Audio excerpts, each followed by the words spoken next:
Hello बच्चों। आज हम लोग धातुओं की प्रतिक्रियाशीलता श्रृंखला यानी कि रिएक्टिविटी सीरीज ऑफ मेटल ये देखेंगे। और जो भी 10th और 9th के बच्चे हैं उसको उन सभी को ये सीरीज जो है याद करना ज़रूरी है। ये याद कर लोगे तो फिर बहुत सारे जो रिएक्शंस लिखने में जो है ये मदद करेगा। तो इसमें धातुओं का प्रतिक्रियाशीलता किसका अधिक है या किसका कम है वो इस सीरीज में जो है ये बताया गया है। तो जो सबसे ऊपर में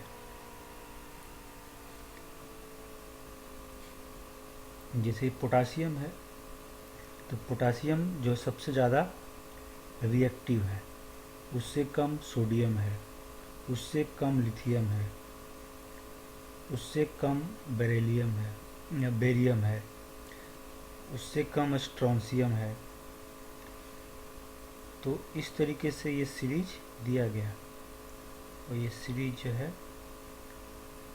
calcium, magnesium, zinc, chromium, iron, Fe, cadmium, क्वार्ट, nickel, Sn, Pb, lead, hydrogen, फिर कॉपर Cu, Hg, पारा, चांदी Ag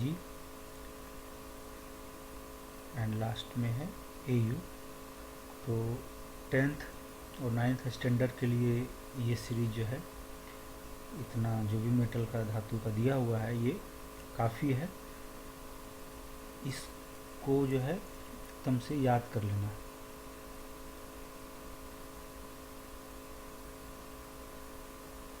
तो फिर इसका उपयोगिता बताएंगे कि रिएक्शन में इसका क्या रोल, क्या मतलब फायदे रिएक्शंस किसी समीकरण को लिखने में, या रिएक्शन जो होती है उसको खास करके डिस्प्लेसमेंट रिएक्शन जो होता है, विस्थापन जो रिएक्शन है उसमें इसका बड़ा रोल होता है।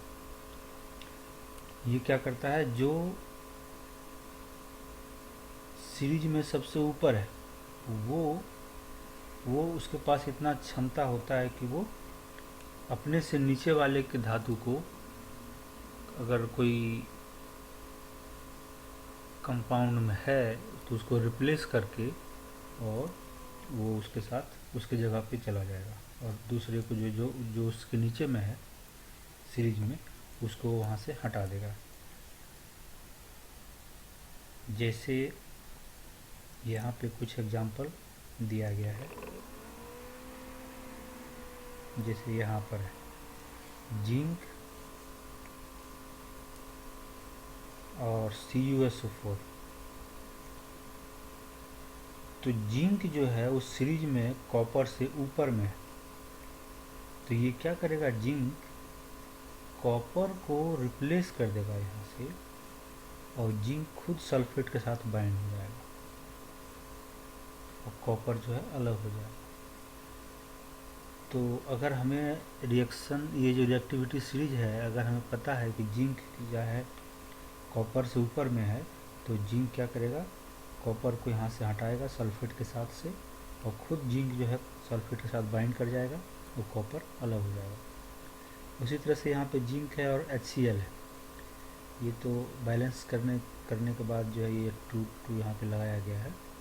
अगर सिंपल हम Zn और HCl की बात करें तो जिंक जो है वो हाइड्रोजन से ऊपर में है। प्रतिक्रियाशीलता वाला जो सीरीज है उसमें इसका जो जगह है ये हाइड्रोजन से ऊपर में है, यानी कि Zn जो है, जिंक जो है वो ज़्यादा क्रियाशील है हाइड्रोजन के तुलना में। तो ये क्या करेगा, जिंक हाइड्रोजन को रिप्लेस कर देगा, फ्लोरीन के साथ जो हाइड्रोजन बाइंड है वो हाइड्रोजन को यहाँ से हटा देगा। यानी कि जिंक एक तरह से ताकतवर है और हाइड्रोजन एक तरह से कमज़ोर है क्रियाशीलता के पॉइंट ऑफ व्यू से।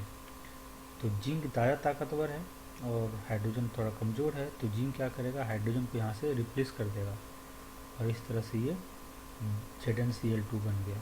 अब ये चूँकि इसका Zn का संयोजकता 2 होती है, क्लोरीन का 1 होता है, तो ये इस तरह से लिखा जाता है। वो एक अलग नहीं होगा तो दूसरा वीडियो में उसको बताएंगे कि कोई कंपाउंड जो है यानी यौगिक को कैसे लिखा जाता है। तो Zn क्या किया, हाइड्रोजन को यहाँ से रिप्लेस कर दिया और हाइड्रोजन जो है गैस के रूप में जो बाहर निकल गया। उसी तरह से पोटासियम है और NaCl है। तो यहाँ पे क्या हो रहा है कि पोटासियम जो है वो सोडियम से ज़्यादा ताकतवर है। सीरीज में आप देखेंगे सोडियम और पोटासियम, तो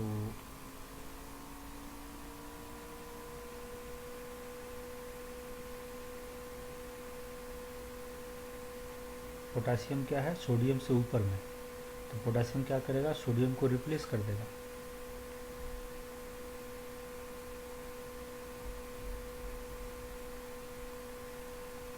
तो ये सोडियम पोटासियम क्या करेगा, सोडियम को यहाँ से रिप्लेस कर देगा और खुद जो है Cl के साथ पोटासियम बाइंड कर जाएगा और Na जो है अलग हो गया। तो अगर हमें मेटल का जो, धातु का जो प्रतिक्रियाशीलता जो श्रृंखला है या रिएक्टिविटी सीरीज है, इसको अगर हम लोग याद कर लें तो इस तरह का रिएक्शन लिखने में बहुत आसानी होगा। और ये जो एरो दिया गया है ब्लैक कलर में, ये दिया गया है कि ये नीचे से ऊपर की ओर जो ये नीचे में जो किसी सोना है Au गोल्ड, ये कम प्रतिक्रियाशील है, लेस रिएक्टिव है। जैसे जैसे हम इस सीरीज में ऊपर की ओर जाएंगे उसकी क्रियाशीलता बढ़ते जाएगा, यानी कि नीचे में सबसे कम और इससे ज़्यादा ये, इससे ज़्यादा ये, इससे ज़्यादा ये ज़्यादा क्रियाशील होते जा रहा है। और फाइनली जो है हम अगर टॉप में जाएंगे, इसे Fe से ज़्यादा क्रियाशील क्रोमियम है, क्रोमियम से ज़्यादा जिंक है, जिंक से मैग्नीशियम है, मैग्नीशियम से कैल्शियम है।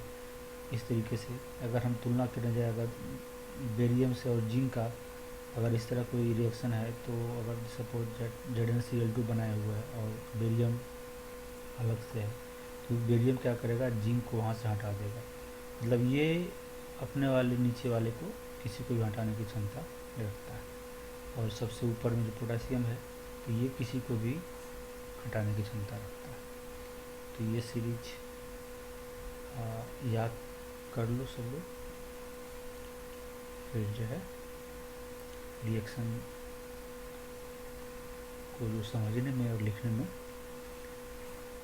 बहुत हेल्प मिलेगा।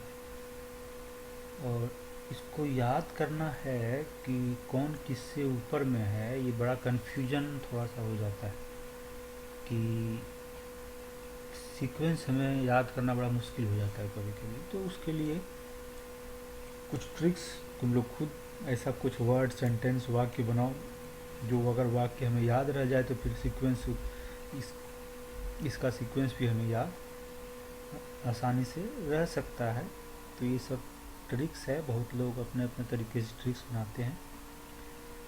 और मैंने एक ट्रिक बनाने का कोशिश किया हूँ, जैसे कुछ इस तरह का कोई सेंटेंस बना लो, अपने तरीके से बना सकते हो या इस तरह से कुछ बना सकते हो। जैसे जैसे सबसे ऊपर में था potassium, then sodium, then lithium, barium, strontium. तो इसको इस तरीके से हम फिट करें कोई ऐसा वाक्य में जो आम बोलचाल की भाषा, लोकल भाषा है या कोई पोएम है या समथिंग इस तरह का। तो जैसे अगर हम बनाएं कि कनाली बाबू सर का मजाक जो करेगा, है ना। तो कनाली में देखो यहाँ पे ये 3 आ जाता है, के पोटासियम का, ना, Na, ली। अब बाबू में से बा को ये ले लो तो ये Ba हो गया, सर का से उसको जोड़ दो, SR स्ट्रोंशियम से जोड़ दो, का को ऐसे रहने दो। फिर मजाक में को Mg से जोड़ दो कि मजाक बोलेंगे तो वहाँ पे Mg आएगा, सर बोलेंगे तो स्ट्रोंशियम आएगा, बाबू बोलेंगे तो Ba आएगा, ली बोलेंगे तो उसमें लिथियम आएगा, ना बोलेंगे तो यहाँ Na है, का बोलेंगे तो K आ गया। जो से जिंक को जोड़ दो, करेगा से उसमें क्रोमियम जोड़ दो। तो जो कनाली बाबू सर का मजाक जो करेगा फेंक दो, है ना उसको, तो फेंक दो में एफ ई से फे हो गया, फे कर दो तो यहाँ सी डी आ गया है ना, क्योंकि सी डी कर दो, डी से डो आ गया, इस तरह से कुछ। फिर उसको में को है तो यहाँ पे ये सी ओ लगा दो, मतलब रिलेट कर दो जो है सारे धातु को, ताकि सीक्वेंस याद करने में आसानी होती है। फिर जैसे निकेल है, फिर टीन है, लेड है, पीवी जो है पारा, और हाइड्रोजन है। तो समथिंग जैसे निशान पवित्र है क्या, सी यू को इस तरह से क्या से, यानी सी यू को यहाँ पे इसको रिलेट कर दो कि अगर निशान पवित्र है क्या, जैसे कोई चीज़ का निशान है ना, तो वो वहाँ पे नी से एन आई, शान में एस एन को इसको जोड़ दो, पवित्र को पी वी से जोड़ दो, है से एच से, क्या से यू। हाजी साहब आज आऊँ समथिंग, ऐसे हाजी पापा या समथिंग, आज मंदिर आऊँ समथिंग, इस तरह से। तो हाजी तो एच जी से जोड़ दो, साहब को ऐसे रहने दो, आज ए जी जोड़ दो, आऊँ का तो ए यू आऊ, ऐसे करके। तो अगर हम ये 3 सेंटेंस अगर याद कर लें तो हमारा उस सीरीज जो है पूरा याद हो जाएगा। तो ये तो मुझे जो अच्छा लगा, मतलब मैं बना दिया, तुम लोग अपने तरीके से भी इसे बना सकते हो। तो जैसे हमें ये सेंटेंस आसानी से याद हो जाएगा, कनाली बाबू सर का मजाक जो करेगा, है ना, इसको 3-4 बार बोलो तो ये सेंटेंस याद हो जाएगा। फेंक दो उसको, है ना, कनाली बाबू सर का मजाक जो करेगा, फेंक दो उसको। निशान पवित्र है क्या, हाजी साहब आ जाऊँ। तो अगर हमें ये यहाँ एक सेंटेंस हो गया ये ऊपर वाला, और फिर एक ये हो गया, और एक ये हो गया, अगर 3 को याद कर लेते हैं तो हमारा ये पूरा सीरीज याद हो जाएगा। तो ठीक है, और इसे बार बार देखो, पढ़ो, याद करो, फिर नेक्स्ट वीडियो में कुछ और बताएंगे। ओके।